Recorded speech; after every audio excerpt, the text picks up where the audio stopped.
Pourquoi cette fascination trouble, presque sacrée, pour ce qui se tapit dans l'ombre? Que cache ce désir obscur, ce magnétisme vers le chaos que l'on voudrait fuir, mais que l'âme, en secret, cherche à embrasser? Est-ce le murmure d'une vérité enfouie, un appel silencieux à reconnaître en nous le reflet d'un abîme que la morale commune refuse de nommer? Peut-être que l'ombre n'est pas ce que l'on croit, mais le miroir tordu de nos propres démons, prêt à danser au rythme de nos peurs les plus secrètes. À quelle heure de la nuit s'allument les véritables flammes du mal, celles qui consument sans bruit, qui séduisent plus que ne détruisent, qui dévoilent un pacte ancien entre le désespoir et la liberté? Ce n'est pas la lumière qui captive ici, mais l'obscurité, ce sanctuaire interdit où le courage devient folie et la folie, lucidité. Nous sommes attirés non par la destruction, mais par la promesse d'une transgression, d'un passage secret hors des carcans édifiés par la faiblesse des masses. Le mal n'est-il pas cette invitation à l'inconnu, à une danse dangereuse sur le fil tranchant du néant? Comment peut-on désirer ce qui devrait répugner? Est-ce la peur elle-même, cette amante perverse, qui tisse une toile si dans qu'elle piège notre regard et notre raison? Ou est-ce la révélation d'une part d'éternité, glaciale et fascinante, qui hante le creux de chaque existence? La lumière éclaire, oui, mais elle aveugle aussi, tandis que l'ombre, en silence, dévoile ce que la clarté refuse, la complexité des passions humaines, la vérité brute de notre condition fracturée. Chaque pas vers le mal est une plongée dans le gouffre, un vertige qui défie la morale pour mieux révéler la force brute nichée dans le chaos. Nous sommes tous à la fois bourreaux et victimes de ce désir paradoxal, oscillant entre la peur de l'abîme et le besoin d'y plonger, d'y trouver ce fragment d'authenticité que la société nous refuse. Le mal ne serait-il alors qu'un masque, une vérité déguisée, une langue muette que seuls ceux qui osent écouter peuvent comprendre? Le temps presse, car ce n'est qu'en s'abandonnant à cette tension insupportable, ce conflit secret entre lumière et ténèbres, que le voile peut se déchirer. Oserez-vous questionner ce qui vous attire et vous répulse à la fois? Ou préférez-vous demeurer dans l'ombre confortable des certitudes mortes, là où le mal n'est qu'un mot, une peur lointaine? La réponse, si tant qu'elle existe, se trouve au creux de ce paradoxe, dans l'écho d'un cri sous que seul le silence de l'âme peut entendre. Nous naissons tous dans un murmure d'ombre, ce frisson ancestral qui traverse le sang et le souffle, un appel sourd qui défie la lumière et fait vaciller les certitudes. Qui n'a jamais senti, au plus profond de soi, cette attirance interdite vers l'obscur, cette tendresse tragique pour ce qui dévore sans pitié? Ce n'est pas un hasard, mais une blessure inscrite dans l'âme, une mémoire enfouie qui réclame sa revanche silencieuse. Chaque battement de cœur, chaque souffle est une danse sur le fil du rasoir entre l'ordre et le chaos, entre la façade polie du bien et les abysses mouvants du mal. Mais que cherche cette âme en rébellion? Sinon à toucher l'indicible, à frôler le vertige de son propre abîme? Le mal, ce serpent lové dans la chair, n'est-il pas la seule vérité capable de briser les chaînes dorées de l'illusion? Il est une force sourde qui s'insinue en nous, un écho de désordre et de désir qui fracture la surface lisse des apparences. Ce n'est pas la lumière qui éclaire cette part secrète, mais un noir profond, nourri de souffrance et de beauté funeste. Ce mal qui nous fascine est une langue sans mots, un langage des profondeurs où se mêlent l'horreur et la grâce, la douleur et la séduction. Osez-vous écouter ce murmure intérieur qui questionne vos certitudes? Ce souffle glacé qui vous pousse à danser avec vos propres ténèbres, à reconnaître la force brute nichée dans la fragilité, à embrasser le chaos qui sommeille en chaque désir? Car ce n'est pas la surface qui révèle la vérité, mais le gouffre insondable où l'âme se perd et se retrouve, dans un éclat déchirant de lucidité. Le voyage vers cette obscurité n'est pas sans prix, il est une chute vertigineuse dans les abîmes du soi, un passage initiatique où la douleur se mêle à l'éveil. Vous sentez cette tension qui serre la gorge, cette lutte sourde entre la peur et l'envie, le contrôle et la perte? C'est là, dans ce conflit viscéral, que le mal déploie toute sa puissance, non comme une force extérieure à combattre, mais comme un feu sacré à traverser.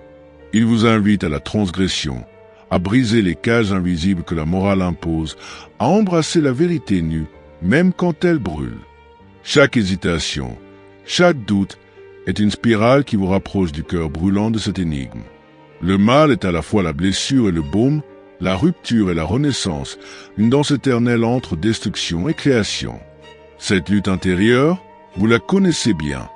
Elle est la langue secrète du désir humain, le cri étouffé d'une part oubliée, celle qui refuse de se soumettre à la lumière artificielle.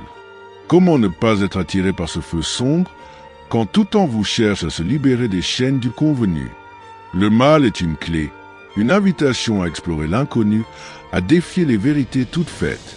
Il est ce vide fertile où naissent les plus profondes révélations, cette obscurité qui éclaire plus que la lumière, car elle révèle ce que le regard évite. Il y a dans cette fascination un courage indicible, celui de plonger dans le néant pour renaître, de s'abandonner à la nuit pour enfin voir. Et pourtant, cette nuit ne promet pas la paix. Elle exige le sacrifice, l'abandon du connu, l'acceptation de l'ombre comme part essentielle du tout. C'est un pacte silencieux, un murmure ancien qui résonne dans l'âme. Ne fuyez pas ce que vous craignez, car c'est là que réside votre vérité. Le mal, loin d'être un ennemi, est le miroir fracturé de notre humanité, la blessure ouverte qui fait saigner la lumière. Il nous oblige à nous confronter à nous-mêmes, à voir au-delà des masques et des illusions. En acceptant cette tension, en la laissant nous traverser, nous devenons autres, plus vrais, plus entiers. Ainsi, l'attraction vers l'obscurité n'est pas une faute, mais une quête, une invitation à embrasser la totalité de notre être, dans sa fragilité et sa puissance, dans son chaos sublime. Le chemin est incertain, mais c'est seulement en marchant dans cette nuit que l'on découvre enfin l'éclat caché au creux de l'ombre. Dans le silence qui suit le tumulte, il demeure une résonance imperceptible, une vibration fragile qui refuse de s'éteindre. Cette fascination pour l'ombre, loin d'être un simple appel au chaos, est la clé d'une énigme plus vaste, la quête d'une vérité qui ne se dévoile qu'aux âmes prêtes à plonger dans leur propre abîme. Ce murmure intérieur, cette tension entre lumière et obscurité, n'est ni victoire ni défaite, mais le frisson d'une transformation en devenir, une métamorphose silencieuse qui brise les murs des certitudes érodées. L'obscurité, avec ses formes mouvantes et ses secrets inavoués, devient alors le miroir fidèle d'une humanité fragmentée, celle qui ose regarder au-delà du masque et entendre l'écho lointain d'une liberté plus profonde. Chaque fragment de cette expérience laisse une trace, un sillage invisible qui pousse à questionner ce que l'on croyait immuable, à dissoudre les frontières entre le bien et le mal, le connu et l'inconnu. C'est dans cette faille que la lumière se révèle autrement, non comme une simple clarté, mais comme une ouverture vers une compréhension plus vaste où le chaos n'est plus ennemi, mais compagnon de route. Ainsi, le mal fascine non parce qu'il séduit l'âme, mais parce qu'il la met au défi, la force à s'extraire de l'illusion et à embrasser sa complexité la plus profonde. Cette invitation est une épreuve et une promesse, celle de ne plus fuir ce que l'on est, mais d'en faire le creuset d'une force nouvelle. Le voyage que vous venez d'entamer ne se conclut pas ici, car il est le début d'une oscillation perpétuelle entre ombre et lumière, entre peur et désir, entre refus et acceptation. Il s'agit d'une danse ancienne, inscrite dans chaque respiration, un dialogue secret entre la conscience et ce que l'on nomme mal, mais qui pourrait n'être que l'expression d'un vouloir vivre sauvage, indompté et libre. En laissant cette pensée infuser, vous portez désormais un fragment de ce mystère en vous, un fragment qui, tel un feu dormant, attend d'être nourri par le courage de voir, de ressentir et d'agir. Alors, que ferez-vous de cette étincelle? La laisserez-vous s'éteindre sous le poids du convenu, ou choisirez-vous de l'attiser, de la laisser embraser les zones interdites de votre être? Ce n'est pas un simple choix, mais une responsabilité, celle d'oser habiter pleinement la totalité de votre humanité, sans renier ni fuir ce qui dérange, mais en accueillant ce qui bouleverse. La véritable liberté se trouve dans cet acte radical, dans cette reconnaissance intime que l'ombre n'est pas ennemie, mais complice d'une vie vécue avec intensité et vérité. Si ce voyage a touché quelque chose au cœur de votre être, alors rejoignez cette quête plus vaste. Partagez ce frisson, laissez vos mots résonner, contribuez à ce dialogue essentiel. Abonnez-vous, non par habitude, mais par désir de faire partie d'une communauté éveillée, prête à questionner, ressentir et grandir. Aimez, commentez, partagez comme on tend la main à un compagnon de route, car ensemble, nous sommes la lumière qui naît du sombre, l'écho infini qui refuse de se taire.